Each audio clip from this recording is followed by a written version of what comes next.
Chers frères et sœurs, le Seigneur Jésus-Christ, en ce dimanche 6 avril 2025, nous célébrons le 4e dimanche du temps de carême, année liturgique C. Ce dimanche que nous appellerons de l'Aïtere, c'est-à-dire dimanche de la joie, justement, vers nos communautés de Pâques. Pâques qui bientôt arrive à grands pas, puisqu'il reste 2 dimanches. Nous avons dimanche spécial, nous célébrons la joie. Et nous aurons en fait toute une semaine de liturgie sur la joie. Aujourd'hui, le Seigneur nous donne un message d'espérance. Ce message d'espérance que nous tirons dans la première lecture, où nous lisons l'arrivée du peuple de Dieu en terre promise et la célébration de la Pâque. Nous lisons donc la première lecture tirée du livre de Josué, chapitre 5, du verset 9, puis du verset 10 à 12. En ce jour-là, le Seigneur dit à Josué, « Aujourd'hui, j'ai enlevé de vous les déshonneurs de l'Égypte. » Les fils d'Israël campèrent à Gilgal et célébrèrent la Pâque le 14e jour du mois. Vers le soir, dans la plaine de Jéricho, le lendemain de la Pâque en ce même jour, ils mangèrent les produits de la terre, des pains sans levain et des épis grillés. À partir de ce jour, la manne cessa de tomber, puisqu'ils mangeaient les produits de la terre. Il n'y avait plus de manne pour les fils d'Israël qui mangeaient cette année-là, et ce qu'ils récoltaient sur la terre de Canaan. Parole du Seigneur. Le psaume, nous lisons le psaume 33. Goûtez et voyez comme est bon le Seigneur. Goûtez et voyez comme est bon le Seigneur. Je bénirai le Seigneur en tout temps. Sa louange sans cesse à mes lèvres. Je me glorifierai dans le Seigneur. Que les pauvres m'entendent et soient en fête. Goûtez et voyez comme est bon le Seigneur. Magnifiez avec moi le Seigneur. Exaltons tous ensemble son nom. Je cherche le Seigneur, il me répond.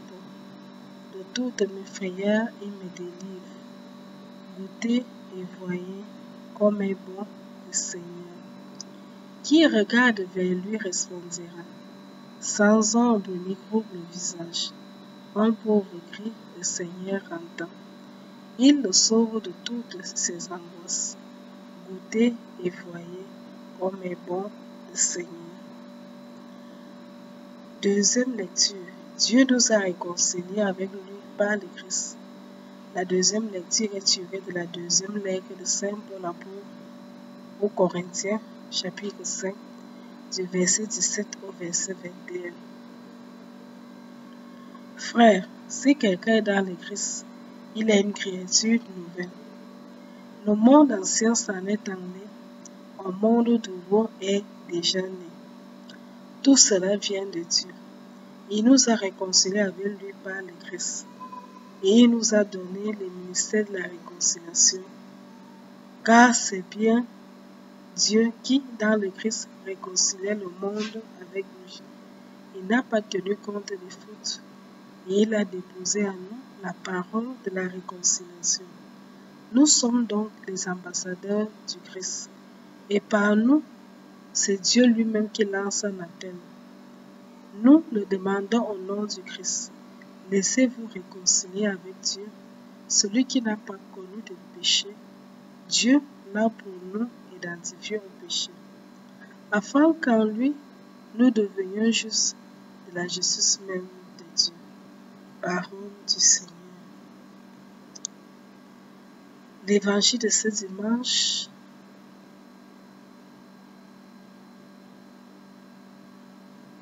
Ton frère que voilà était mort et il est revenu à la vie. Gloire et louange à toi, Seigneur Jésus. Je me lèverai, j'irai vers mon Père et je lui dirai, Père, j'ai péché contre le ciel et envers toi. Gloire et louange à toi, Seigneur Jésus. Évangile de Jésus-Christ selon Saint Luc, chapitre 15, du verset 1 à 3, Puis du verset 11 à 32. En ce temps-là, les publicains et les pécheurs venaient tous à Jésus pour l'écouter. Les pharisiens et les scribes récriminaient contre lui. Cet homme fait bon accueil aux pécheurs et il mange avec eux. Alors Jésus leur dit cette parabole. Un homme avait 2 fils. Le plus jeune dit à son père, « Père, donne-moi la part de fortune qui m'a revenu. » Et le père leur partagea ses biens.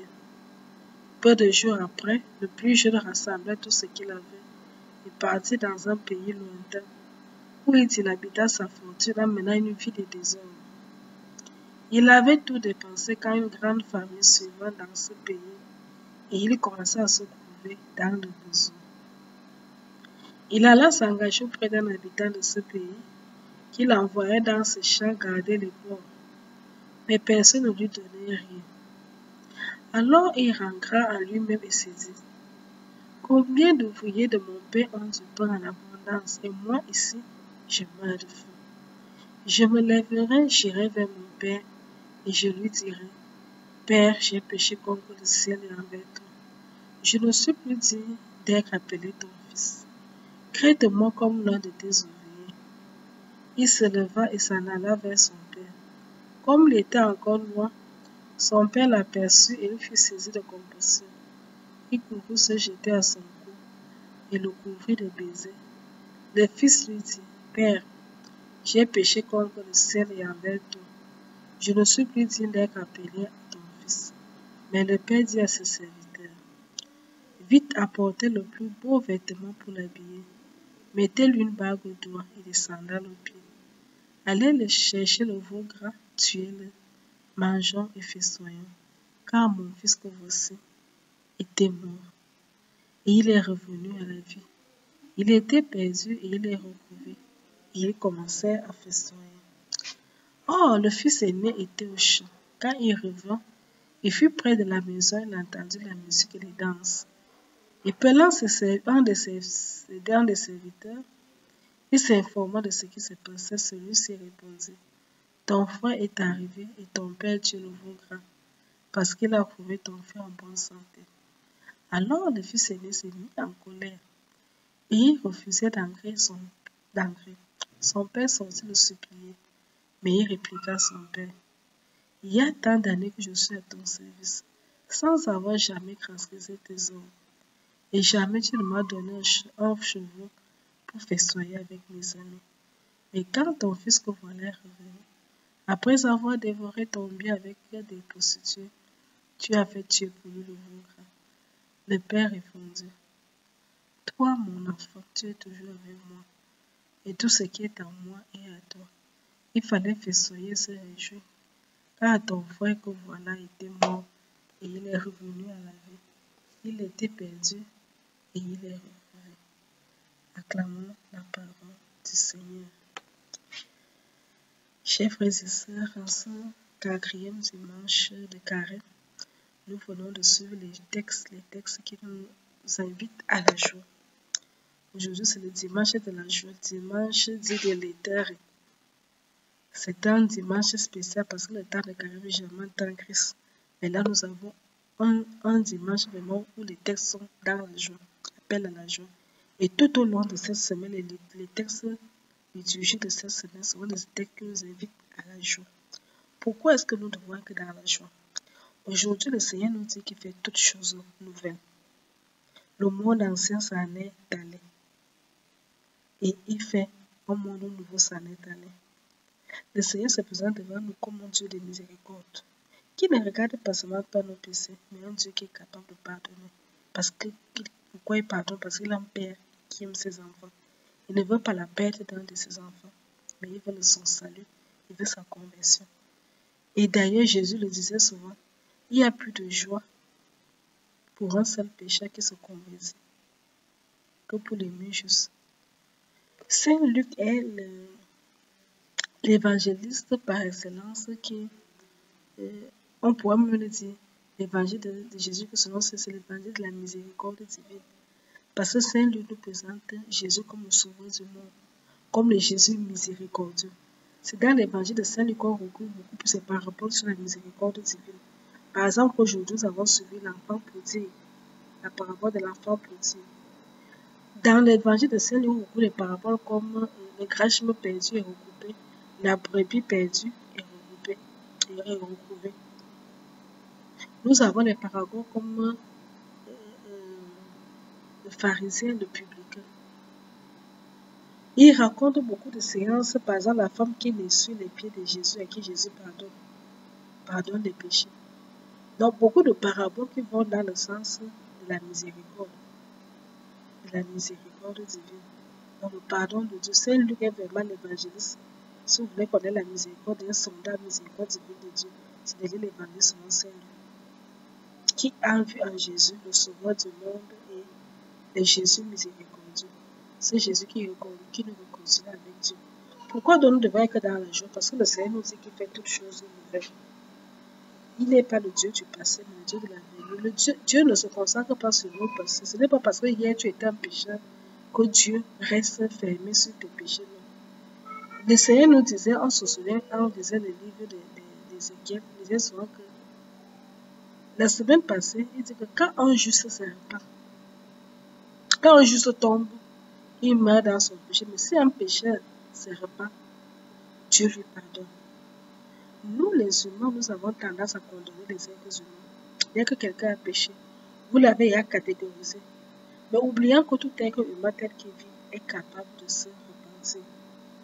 Tant que tu vis jusqu'au jour de sa mort, Dieu croit à ta capacité à te repentir. Seuls les démons ne peuvent pas se repentir. Mais tout être humain peut toujours se repentir tant qu'il est vivant. Et si tu te repens, Dieu te pardonne. La joie, donc, ce qui nous donne l'espoir, parce que connaissant l'insondable miséricorde divine, Dieu est capable. Il n'y a pas un péché que Dieu ne peut pas pardonner. C'est ce que le Seigneur peut nous faire comprendre aujourd'hui. Jésus dit que je ne suis pas venu pour juger les péchés, juger les hommes. Je ne suis pas venu ici là pour faire la morale. Je ne suis pas venu ici pour condamner. Je suis venu pour sauver. Ça vaut comment tu vois que changez vos cœurs. Je ne viens pas pour condamner le monde. Je viens pour que le monde soit sauvé. Dieu lui pardonne, mais nous les humains, nous sommes parfois, si nous les humains nous étions en train de place de Dieu, je sais qu'au royaume de Dieu, il n'y aura pas beaucoup de personnes. Il y a des gens qui seront suivis, c'est d'être surpris de constater que certaines personnes qui suivaient étaient des grands bandits, se retrouvent au ciel. Des gens qui étaient réputés comme des terroristes se retrouvent au ciel.